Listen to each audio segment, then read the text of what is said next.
Boast not thyself of tomorrow, for thou knowest not what a day may bring forth. Let another man praise thee, and not thine own mouth, a stranger, and not thine own lips.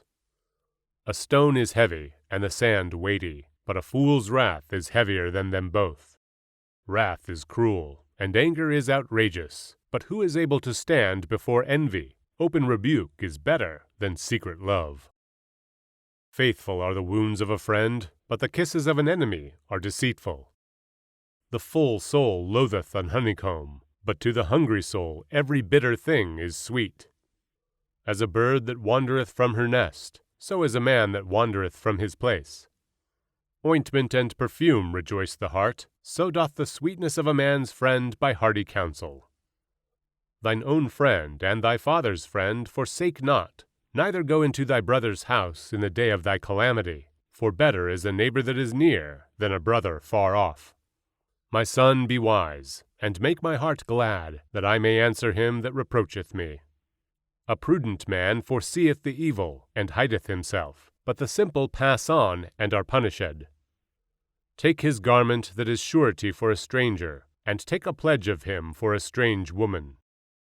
He that blesseth his friend with a loud voice, rising early in the morning, it shall be counted a curse to him. A continual dropping in a very rainy day, and a contentious woman are alike.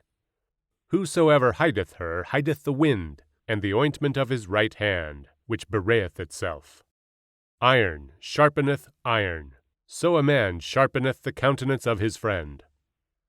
Whoso keepeth the fig tree shall eat the fruit thereof, so he that waiteth on his master shall be honored. As in water face answereth to face, so the heart of man to man. Hell and destruction are never full, so the eyes of man are never satisfied. As the fining pot for silver, and the furnace for gold, so is a man to his praise. Though thou shouldest bray a fool in a mortar among wheat with a pestle, yet will not his foolishness depart from him. Be thou diligent to know thy state of thy flocks, and look well to thy herds. For riches are not forever, and doth the crown endure to every generation? The hay appeareth, and the tender grass sheweth itself, and the herbs of the mountains are gathered. The lambs are for thy clothing, and the goats are the price of the field.